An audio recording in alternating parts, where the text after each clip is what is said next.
La misión evangelística Cristo te llama de Dallas y su pastor Jonathan Mejía presenta su programa Impacto Evangelístico. El fin viene. El tiempo de Dios con relación a su palabra está culminando. Los acontecimientos predichos a través de la misma están llegando a su final. Y cuando este evangelio sea predicado, entonces vendrá el fin. Y ahora con ustedes, en el impacto de la palabra, el pastor Jonathan Mejía.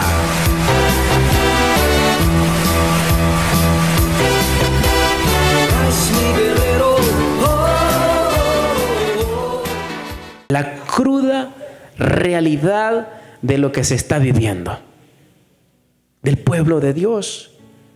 Hermanos, no solo en esta época, sino se va a mencionar en la época actual. Es lamentable. Cuando se habla de Jerusalén, cuando se menciona en el capítulo 12 del libro de Génesis, le dice a Abraham, a su mujer y a unos cuantos parientes que saliera de su tierra y de su parentela a la tierra que le iba a mostrar. Es así como nace, dejando lugares, tierras donde había idolatría, donde había pecado, y que ahora iban a abandonar esa área porque de ahí para allá se iba a levantar un pueblo diferente, que sus actitudes, su comportamiento iban a ser diferentes a las naciones paganas, iba a ser diferente al comportamiento de las naciones vecinas. Entonces ahí estaba naciendo un pueblo llamado Israel, porque es a través de este hombre llamado Abraham. Es un procedimiento que se iba efectuando al pasar los años, hermanos, iba a agarrar forma. O sea que ahí empezaba todo. Entonces, y cuando leemos aquí en Ezequiel, habla acerca del nacimiento de Jerusalén. Jerusalén, en pocas palabras, enfoca todo lo que es el pueblo de Dios, el pueblo hebreo. Entonces, y dice que Israel viene de aquella situación. Sus padres reconocen el mismo Dios, que eran pecadores, que eran amorreos y ateos. O sea que de allá sale esa familia. Mire qué tremendo. Y empieza Dios a trabajar en la vida de Abraham, Isaac, Jacob. 400 años, ejemplo, estuvieron en cautiverio, o sea, por medio de los egipcios. Levantó a un líder llamado Moisés para darle identidad a su pueblo, que su pueblo no estaba solo, sino que el pueblo de Israel tenía un Dios defensor, protector, un pueblo que peleaba por ellos. Hermanos, los sacó con mano fuerte, con mano poderosa de Egipto, haciendo señales, milagros, prodigios, señales extraordinarias, cosas extraordinarias durante ese camino. Hermanos, gente desobedeció, gente cayó en pecado, murió por su desobediencia, pero la gente, hermanos, que le fue fiel al Señor, hermanos, el Señor le honró, hermanos, le exaltó. Así vemos, nos trasladamos hasta Josué, y Dios preparó a Josué para entregar esa tierra a su pueblo. O sea, esa tierra que había prometido de los tiempos de Abraham. Cuando le dice a Abraham que saliera y fuera a recorrer la tierra, Abraham era apenas un inmigrante, nada más andaba recorriendo los terrenos, esas tierras, nada más, porque en un tiempo iba a pertenecer al pueblo amado, el pueblo escogido de Dios, Israel. Se prepara a Josué. Y Josué está listo porque Dios lo ha levantado para introducir al pueblo. Y empezó a despojar una tras otra ciudad, tras nación, a despojar una y tras otra nación, a pelear Dios por medio de un hombre valiente llamado Josué. Y empezó, hermanos, a darle identidad. Hermanos, así es como en pocas palabras cuando dice cómo estaba.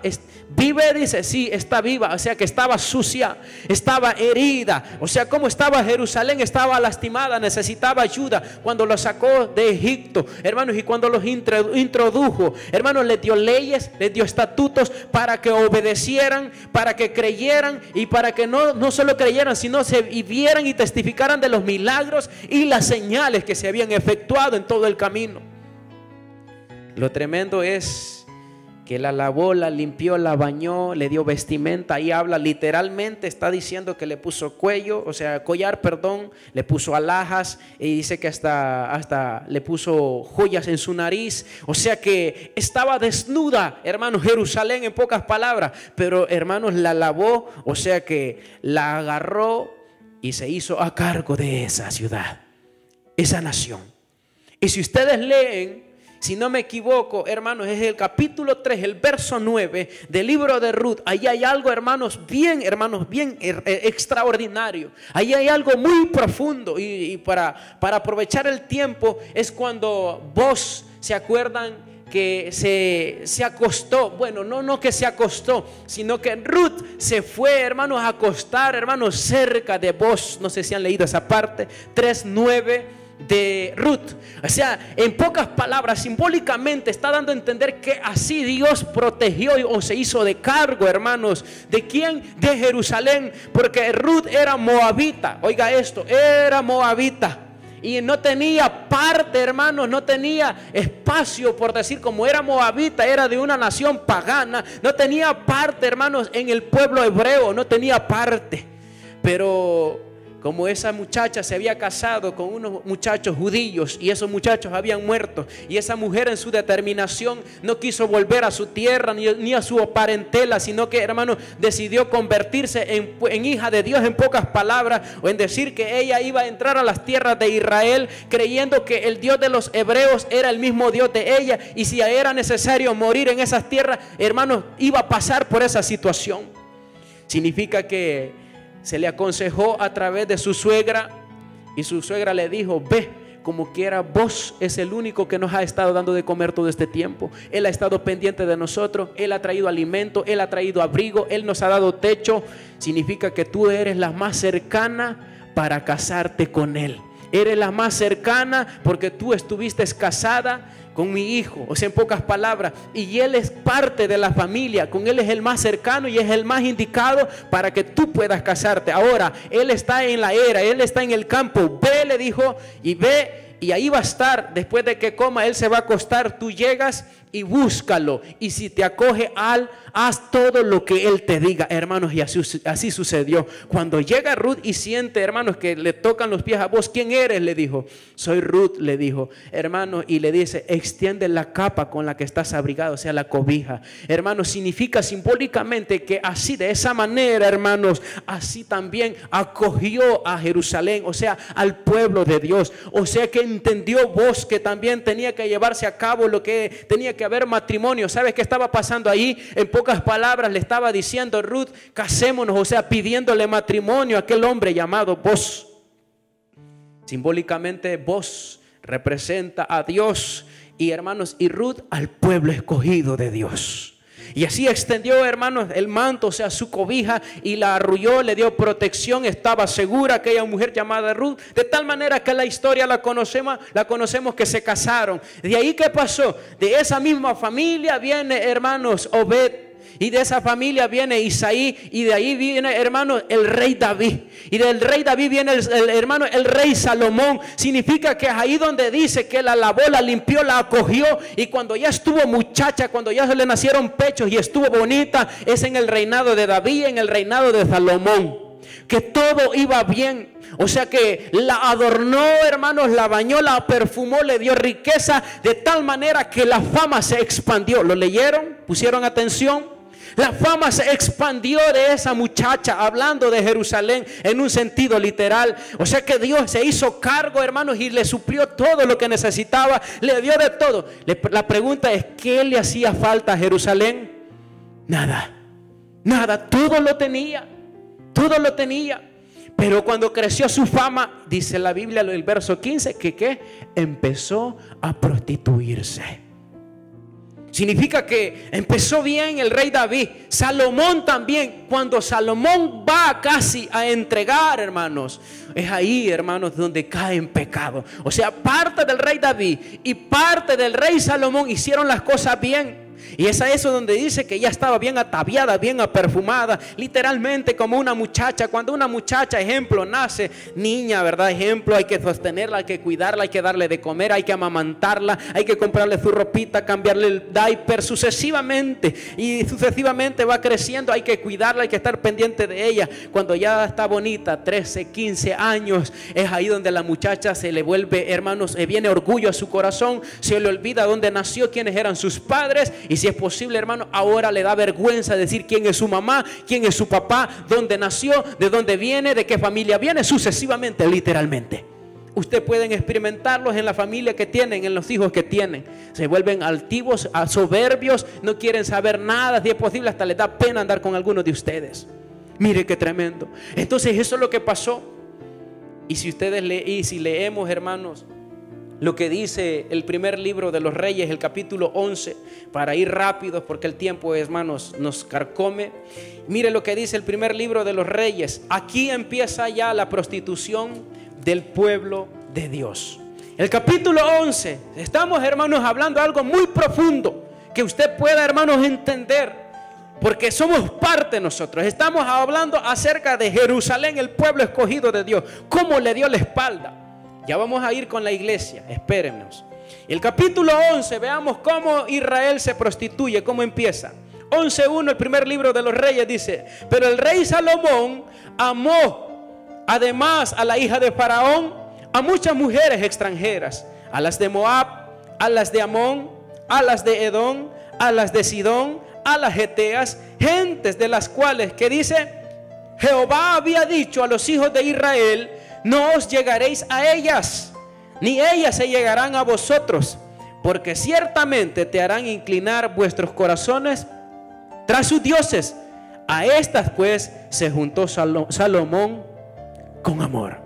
Empezó a prostituirse. ¿Qué le dijo Dios? A ellas no te puedes allegar, no te puedes acercar a ellas, ni hacer compromiso, ni enamorarte, ni enyuntarte, así por decirlo. ¿Por qué? Porque los dioses de ellos, tú también te vas a volver a ellos. O sea, Dios iba adelante y les estaba diciendo qué es lo que debían de hacer.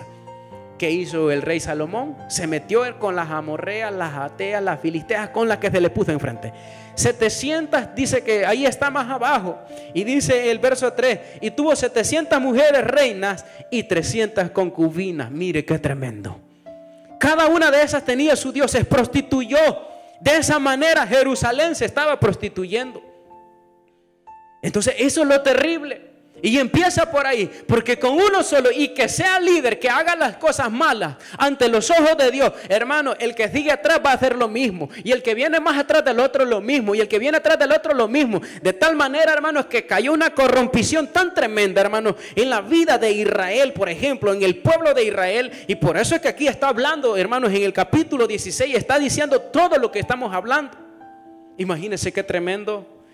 Y si fuéramos, hermanos, al libro de los Reyes también, hermanos, y leemos el segundo libro de los Reyes, perdón, así rápido, de una forma rápida, solo para que se dé cuenta cómo empezó. Aquí empezó Salomón, pero mira al grado hasta donde ya habían llegado. Vamos a leer el segundo libro de los Reyes, el capítulo 16, rapidito, hermanos, porque el tiempo es corto. El capítulo 16 del segundo libro de los Reyes. Y vea esta parte hasta donde llegaba. Y lo menciona también el mismo Dios allá en Ezequiel. O sea, el profeta Ezequiel lo está mencionando. Todo lo que hemos leído ahora lo estamos viendo en diferentes libros de la Biblia. O sea, que en la misma Biblia, pero en la realidad, en el tiempo que se llevó a cabo. 16, el verso 2 del segundo libro de los Reyes. ¿Lo encontraron? Cuando comenzó a reinar Acaz, que dice, era de 20 años. Y reinó en Jerusalén 17 años. ¿A dónde reinó? En Jerusalén 17 años. Y no hizo lo recto ante los ojos de Jehová su Dios, como David su padre.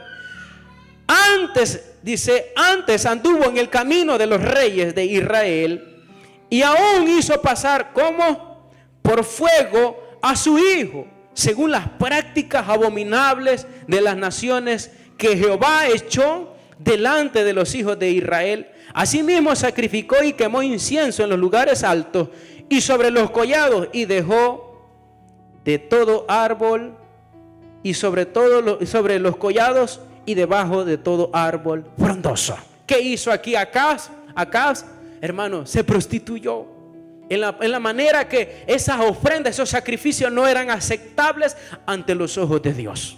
Porque ahí sacrificaban personas, hermanos, ahí ofrecían vidas de niños, quemaban, metían niños al fuego sucesivamente. Hermanos, eso era, hermanos, eso el Señor no lo aceptaba. Más adelante, en el capítulo 21, leamos lo que dice el capítulo 21, ahí mismo en el segundo libro de los Reyes, Leamos lo que dice el capítulo 21, el verso, vamos a leer el verso 2, el verso 1, vamos a leer otros versículos. 21, verso 1, segundo libro de los Reyes. Llegaron. De 12 años era Manasés cuando comenzó a reinar, y reinó en Jerusalén 55 años. ¿A dónde reinó también? Jerusalén. El nombre de su madre fue Hexiba, e hizo lo malo ante los ojos de Jehová, según las abominaciones de las naciones que Jehová había echado de delante de los hijos de Israel, porque volvió a edificar en los lugares altos. Oiga esto, Ezequías, Dios ya lo había usado, altos que Ezequías su padre había derribado, y levantó altares a Baal e hizo una imagen de acera, como había hecho Acab el rey de Israel, y adoró a todo el ejército de los cielos y rindió culto a aquellas cosas. Asimismo edificó altares en la casa de Jehová, de la cual Jehová había dicho: yo pondré mi nombre en Jerusalén. Y edificó altares para todo el ejército de los cielos en los dos atrios de la casa de Jehová. Verso 6. Y pasó a su hijo por fuego, y se dio a observar los tiempos, y fue grosero, e instituyó encantadores y adivinos, multiplicando así el hacer lo malo ante los ojos de Jehová, para provocarlo a ira. Como vemos aquí, hermanos, ya no solo se había vuelto a dioses extraños, no solo se había prostituido, sino, hermanos, que ya se había vuelto idólatra. Había fornicado y adulterado. ¿Con cuánto, hermanos, se había mezclado el pueblo de Dios? Mire qué duro. Ahora es esta la pregunta: ¿cuál era el fin de esto? ¿Cuál era el fin de ese pueblo? Ahí está mencionando. Al final, cuando ya menciona de los versículos 40 y algo para arriba, hasta el 49 y casi el 50, está diciendo que Sodoma, tu hermana, Samaria está hablando, Sodoma, o sea, las naciones de alrededor, que no tenían nada que ver con el pueblo de Dios. Dice que no tenían nada que ver con el pueblo hebreo, pero dice que ellas de la misma manera se habían prostituido, pero Israel había llegado hasta lo más bajo. O sea, teniendo estatutos, teniendo mandamientos, hermanos, teniendo un Dios poderoso, que cuando necesitaban agua, Dios les daba agua. Cuando tenían hambre, Dios les daba pan. Y sucesivamente, cuando necesitaban que Dios les librara la guerra, Dios aparecía y peleaba sus batallas. Se habían ido tras dioses extraños, habían ido, hermanos, habían levantado altares para adorar, hermanos, a las cosas que estaban semejantes en el cielo, como las estrellas, el sol, la luna, sucesivamente. Y no bastaba con eso, sino que, hermanos, quemaban sus hijos, sacrificaban, hermanos, personas, ya ni animales, levantaban altares, hermanos, ofrendas no para Jehová, sino que, ¿sabes qué era? Era para dioses raros, para el mismo enemigo.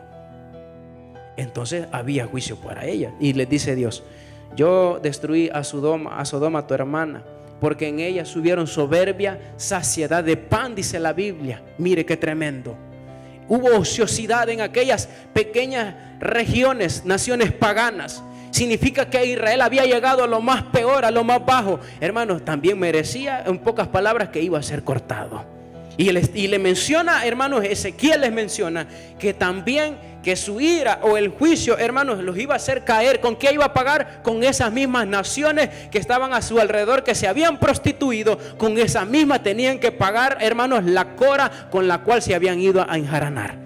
Era duro, era lamentable. Esto era Israel, la cruda realidad. Después de tener un Dios real, un Dios poderoso, así como ustedes en la cruda realidad, no es posible que todo en este rato ni un amén, ni un gloria a Dios. Ya he estado hablando de un Dios vivo, de un Dios poderoso, que les pase, ustedes están muertos. O sea que estamos hablando de la cruda realidad, que cuando debemos de rendir alabanza y adoración al Señor, cuando se exalta el nombre del Señor, es ahí donde el pueblo levanta las manos al cielo y alaba a un Dios, hermanos, que es poderoso, que siempre, hermanos, Él libra nuestras batallas. Esa es la cruda realidad, porque hasta para abrir la boca nos cuesta. Nos tienen que decir, hermanos, digan gloria a Dios, gloria a Dios. Digan aleluya, aleluya. Parecieran afeminados. Ahí está diciendo de ramera trata a su pueblo. ¿Verdad que de ramera la trata? Entonces ustedes, hermanos, parecieran afeminados. O sea, no como espiritualmente, hermanos. ¿Qué les pasa? Cuando se habla de un Dios vivo, cuando se trata de buscar al Señor, hermanos, vení, buscar al Señor porque lo vas a encontrar, hermanos. Buscar a Jehová mientras pueda ser hallado, dice la Escritura. Significa que Dios está para aparecer, para presentarse en nuestro camino en cuanto nosotros le invoquemos y le busquemos. Pero es la cruda realidad. Buscamos a Dios cuando nos conviene, venimos a la iglesia cuando hay problemas en la casa y está bien, es parte. Pero cuando Dios hizo la obra en nuestra vida, ¿cómo hace el hombre? Le da la espalda. ¿Cómo se vuelve? Como Israel. ¿Cómo era su estado en Israel? Ensangrentada, sucia. La lavó Jehová, dice, la limpió, la purificó. ¿Cómo era nuestra vida? Ahora es el tiempo, o sea, vamos a meditar, es parte, ahora es para nosotros la iglesia. Capítulo 2 del libro de Efesios, ahí está lo de nosotros. Hemos leído todo este rato lo que era para Jerusalén, para Israel, ahora viene lo de nosotros. Vea lo que nosotros, hermanos, pasamos, cruzamos, tal vez ustedes ni cuenta se han dado. Todo este rato se estaba mencionando palabra de Dios, hermanos, no sé si han entendido, pero ese es el problema de ustedes. El capítulo 2 del libro de Efesios. Imagínense qué le pudiera decir hablando de la cruda realidad, tiempo en el Evangelio y le cuesta hallar el libro de Efesios. ¿Cómo es posible? ¿Cómo es posible? Yo le puedo entender al nuevito, al que no conoce mucho la Biblia. Pero ya usted, hermano, que tiene días en el Evangelio y anda buscando, hermanos, allá por Génesis, adelante de Génesis, anda buscando Efesios, estás en problemas, hermano. Estás en problemas. Estamos hablando del tema que se llama la cruda realidad. Capítulo 2 del libro de Efesios. Llegaron, dice así la Escritura, y Él os dio vida, ¿a quiénes? A mí y a usted, cuando estabais muertos en vuestros delitos y pecados, en los cuales anduvisteis en otro tiempo, siguiendo la corriente de este mundo, conforme al príncipe de la potestad del aire, el espíritu que ahora opera en los hijos de desobediencia, entre los cuales también todos nosotros vivimos en otro tiempo, en los deseos de nuestra carne, haciendo la voluntad de la carne y de los pensamientos, y éramos por naturaleza hijos de ¿qué? Hijos de ira. Lean con voz fuerte, hermanitos. Lo mismo que los demás. Pero Dios, que es rico en misericordia, por su gran amor con que nos amó, aún estando nosotros muertos en pecado, nos dio vida juntamente ¿con quién? Con gozo, hermanito. Con Cristo. Por gracia soy salvo. Y juntamente con Él nos resucitó. Y asimismo nos hizo sentar en los lugares celestiales. ¿Con quién? Con Cristo Jesús, para mostrar en los siglos venideros las abundantes riquezas de su gracia, en su bondad, para con nosotros, ¿en quién? En Cristo Jesús. ¿Por qué? Porque por gracia sois salvos por medio de la fe, y esto no es de vosotros, pues es regalo de Dios, no por obra para que nadie se gloríe, porque somos hechura suya, creados en Cristo Jesús para buenas obras, las cuales Dios preparó de antemano para que anduviésemos en ellas. ¿Cuál era el estado de ustedes, de nosotros? Muertos en delitos y pecados donde no había esperanza. ¿Y ahora qué les pasa que les cuesta decir amén, hermanito? ¿Qué les pasa cuando a ustedes les cuesta dar gloria a Dios? ¿Qué les pasa cuando ustedes no vienen a la iglesia? ¿Qué les pasa que ustedes que no oran? ¿Qué les pasa que ustedes tienen que pensar para servir? ¿Qué les pasa a ustedes que andan pensando que tienen que bautizarse? ¿Qué les pasa a ustedes que tienen que dejar el pecado? Hermano, date cuenta de dónde es que venimos. ¿Les gustó? ¿Le gustó como todo, más o menos la corta explicación de Israel, cómo se desvió, cómo el Señor la acogió, la levantó, hermanos, la limpió, la hizo una buena muchacha, en pocas palabras? ¿Le gustó? Hermano, bien tremendo. Pero se desvió. ¿Merecía Dios que Israel le diera la espalda? No. ¿Merece que la iglesia o nosotros le demos la espalda al Señor? No. No merece el Señor. Nosotros somos los necesitados, ustedes son los que necesitan de Dios. Y a veces nosotros nos portamos como que si Dios necesita de nosotros. Es duro, la cruda realidad. La cruda realidad. Pensamos para tener compromiso dentro de la iglesia. Pensamos en venir a una vigilia, pensamos en meternos en un par de días de ayuno, pensamos, hermanos, en ir a evangelizar, pensamos en congregarnos, pensamos y sucesivamente cuántas cosas, hermanos, ahí donde deberíamos de examinarnos. Aquellos fueron y adoraron a dioses extraños. También nosotros, hermanos, nos vamos desviando por ahí. El hombre se va desviando por ahí y sin darse cuenta. Cuando andás, hermanos, en la búsqueda, en el afán, en el trabajo, hermanos, ¿detrás de quién vas? ¿De Dios o detrás de quién vas? Ahí es el problema. Y cuestan que surjan los amén. Ahí deberían de gozarse, hermanos, porque el mensaje es para nosotros. Pues sí, pero allí el problema. O sea que nos cuesta, hermanos, presentarnos delante de Dios. O sea que el Señor lo lavó, lo limpió, lo levantó, hermanos, de la pudrición, de la basura. El Señor lo sacó a usted. Del vivo pecado e infierno, hermano. El Señor lo sacó a usted. Usted que era bolito, usted que era pandillero, la hermanita que era samaritana, que era prostituta solapada, el Señor la sacó de ese lugar. ¿Para qué? Para limpiarla y ser nueva criatura usted. Repito, ya cuando estamos ahora aquí en el camino de Dios, ¿sabe? El bolo, un ejemplo, viene al camino del Señor sin dientes, viene sin familia, hermano, viene desarmado, sin nada. Cuando el Señor lo lava, lo limpia, lo restaura, hermanos, cuando ya anda con una corbata, cuando ya huele, se acuerda que tiene familia, se acuerda que tiene hijos, mujer, esposa, hermanos, merece que venga con gratitud o agradecimiento a este lugar. Hermanos, ¿sabe qué hace? Se va a trabajar. ¿Es correcto eso? ¿Quién lo llevaba a trabajar cuando andaba borracho? ¿Quién le daba un ray? ¿Quién lo bañaba durante, hermanos, andaba en el pecado? Nadie. Pero vino el Señor y lo restauró y, hermanos, y lo visitó. Hizo una nueva persona en él. Pero ahí es el hombre similar a Jerusalén. Personas que son restauradas, ejemplo. ¿A cuántos de ustedes los ha salvado de la misma muerte el Señor, hermano? Levanten la mano, sean agradecidos. A todos, hermano. Y entonces, ¿por qué le han dado la espalda a Dios? ¿Por qué no quieren servir? ¿Por qué no quieren agradar? ¿Por qué no quieren, hermanos, alabar al Señor ahora?